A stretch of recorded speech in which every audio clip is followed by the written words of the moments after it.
ఓం నమ శివాయ, శ్రీమాత్రే నమ. మిత్రులకి, శ్రీభిలాషులకి, అలాగే నన్ను ఇంతగా ఆదరిస్తున్న యూట్యూబ్ ప్రేక్షకులందరికీ కూడా పేరు పేరు ధన్యవాదాలు. మిత్రులారా, మీ అందరికీ పరాదేవత ఎలవెలా మీతో ఉండి మీ మనోవాంఛ నెరవేర్చాలని మనస్ఫూర్తిగా కోరుకుంటున్నాను. మీ అందరికీ అక్షయ తృతీయ శుభాకాంక్షలు. చాలామంది మిత్రులు అడిగారు, గురువుగారు అక్షయ తృతీయ నాడు బంగారము, వెండి, ఫ్లాట్లు, బండ్లు ఇలా కొనుక్కోమని చెప్తారు కదా. మీరు అంతకుముందు వీడియోలో కూడా చాలా తేలికైన ఉపాయాలు చెప్పారు. మాకు అత్యంత శక్తివంతమైంది 100% ఫలితం ఉండే పదార్థం ఏదైనా ఉందని అడిగారు. మీకు నేను ఈరోజు ఉపాయం చెప్తున్నాను. తంత్రశాస్త్రంలో అక్షయ తృతీయ నాడు కొన్ని తాంత్రిక పదార్థాలకు కూడా విశేషమైన శక్తి ఉంటుంది.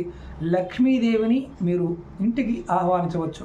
అష్టైశ్వర్యాలు, భోగభాగ్యాలు కలుగుతాయి, వ్యాపార అభివృద్ధి కలుగుతుంది, చదువులో ముందంజలో ఉంటారు, కుటుంబంలో ఉన్న గొడవలు తగ్గుతాయి, వాస్తుదోషాలు పోతాయి, శత్రు వినాశనం కలుగుతుంది, తంత్ర మంత్ర ప్రయోగాలు ఇలాంటివన్నీ కూడా తొలగిపోతాయి.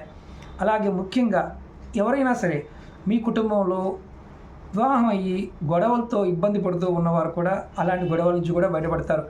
ప్రేమించాము, పెళ్లి చేసుకుందాం అనుకుంటున్నాం గురువుగారు, కానీ పెద్దలు ఒప్పుకోవడం లేదు, కానీ మేము బాగా సెటిల్ అయ్యాము అనేవారు కూడా ఈ ప్రయోగం చేసుకోవచ్చు. ఈ తాంత్రిక పదార్థాలకి ఆసక్తి ఉంటుంది. అందులో శుక్రవారము అక్షయ తృతీయ రావడం, తంత్రశాస్త్రంలో ఆ సమయంలో తాంత్రిక పదార్థాలు కొన్ని వస్తువులు చెప్పడం, వాటిని మనం విధి విధానంగా తెచ్చుకొని మనం పెట్టుకున్నప్పుడు ఖచ్చితమైన ఫలితాన్ని పొందుతారు. ఆ పదార్థాలు ఏంటి, ఎలా చేయాలో చెప్తాను. అలాగే ఇంకేంటి లాభాలు ఉంటాయి ఈ పదార్థాల వల్ల. ఆ సమయంలో మీరు చేయడం వల్ల, లక్ష్మీ ఆరాధన చేయడం వల్ల అష్టైశ్వర్య భోగభాగ్యాలు కలుగుతాయి. ఇంతకుముందు చెప్పాను. ఎవరికైతే గ్రహస్థితి బాగోలేదు, ఇబ్బంది పడుతూ ఉన్నారో ఆ స్థితిలో ఉండే వచ్చే నష్టాలను కూడా ఈ పదార్థాలు తగ్గిస్తాయి. ఎలా చేయాలో చెప్తాను, పదార్థాలు ఏంటి చూపిస్తాను. అలాగే మీకు ఈ వీడియో నచ్చినట్టు లైక్ చేయండి, ఛానల్ సబ్స్క్రైబ్ చేసుకోండి, పక్కనే ఉన్న గంట సింబల్ని యాక్టివేట్ చేసుకొని 10 మంది మిత్రులకు షేర్ చేయండి. అలాగే నాతో కాంటాక్ట్ చేయాలనుకునేవారు, అపాయింట్మెంట్ తీసుకొని మాట్లాడాలనుకునేవారు, మన వీడియో డిస్క్రిప్షన్లో నెంబర్ ఉంది. అలాగే రెగ్యులర్గా టచ్లో ఉండాలనుకునేవారు, నేను పెట్టే ప్రతి వీడియో మీకు రావాలనుకునేవారు, మన వీడియో డిస్క్రిప్షన్లో మన ఫేస్బుక్ లింక్ ఇవ్వడం జరిగింది. అలాగే వాట్సాప్ గ్రూప్ లింక్స్ కూడా ఉన్నాయి, దాంట్లో కూడా జాయిన్ కావచ్చు డైరెక్ట్గా. ట్విట్టర్ ఉంది, ఇన్స్టా ఉంది, మన వేరే ఛానల్ లింక్స్ కూడా దాంట్లో ఇవ్వడం జరిగింది. వాటిని కూడా సబ్స్క్రైబ్ చేసుకోండి. నేను చూపిస్తాను, ఏ పదార్థాలు తెచ్చుకోవాలో చెప్తాను. ఇది తంత్రశాస్త్రంలో చాలా విశేషంగా చెప్పడం జరిగింది. చూడండి, హతాజోడి అంతకుముందు వీడియోలో కూడా చెప్పాను. చాలా విశేషమైన హతాజోడి. ఇది మనకి అంత ఈజీగా ఒరిజినల్ దొరకవు, ఖరీదు ఉంటాయి. అలాగే రెండవది, నేను చిన్న ఫ్రేమ్ చూపిస్తున్నాను, సీకోరల్ ప్లాంట్. నా వెనకాల ఉన్న ఇంద్రజాల్ కానీ హతాజోడి కానీ మనం రేపు రాబోయే 10వ తారీఖుకి మన దగ్గర ఉన్న, అంటే మన దగ్గర అంతకుముందు పర్చేజ్ చేసి ఉన్నా లేకపోయినా మీరు తీసుకోవడానికైనా కింద ఉన్న నెంబర్కి కాంటాక్ట్ చేయండి. డిస్క్రిప్షన్లో నెంబర్ ఇస్తాను, కాంటాక్ట్ చేయండి. అలాగే ముఖ్యంగా మీ దగ్గర ఉంటే, ఈ 2 తాంత్రిక పదార్థాలు మీ దగ్గర ఉంటే ఖచ్చితంగా ఆ రోజు లక్ష్మీదేవి పట్టం ముందు పెట్టి, మీరు హతాజోడిలో అయితే సుగంధ పదార్థాలు వేయండి. అంటే కుంకుమ, సింధూరము, లవంగ, యాలిక, జాజికాయ, జాపత్రి, లావెండర్, పచ్చకర్పూరము, పునుగు, కస్తూరి ఇవన్నీ కూడా వేయాలి. వేసి అమ్మవారికి నివేదన చేయాలి. తర్వాత 2 తులసాకులు కూడా దాంట్లో వేయండి.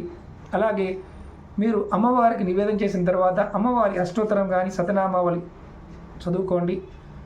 తర్వాత మీరు ఒకవేళ మీకు చదివే సమయం లేదనుకుంటే ఏకనామైనా చేయండి.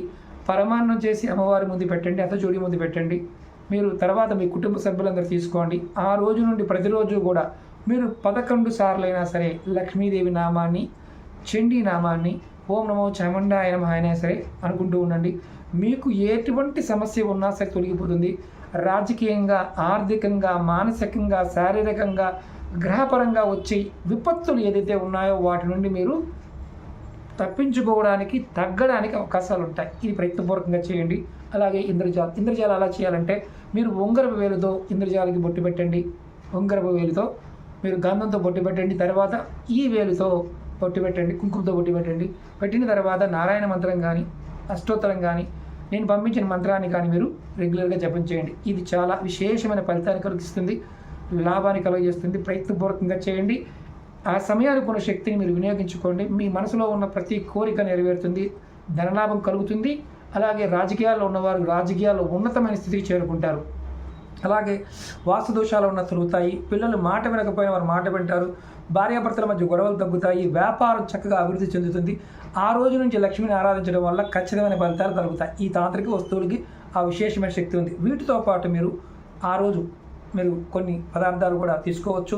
అందులో ముఖ్యంగా ఈ సుగంధ పదార్థాలతో పాటు గుర్తుంచుకోండి, చిన్న దక్షిణావర్తం శంకు, అలాగే గోమతి చక్రాలు, లక్ష్మీ గవ్వలను కూడా అమ్మవారితో పాటు పెట్టవచ్చు. అలాగే రెండవది శ్రీఫలాన్ని కూడా అమ్మవారితో అతచోడితో కలిపి పెట్టవచ్చు.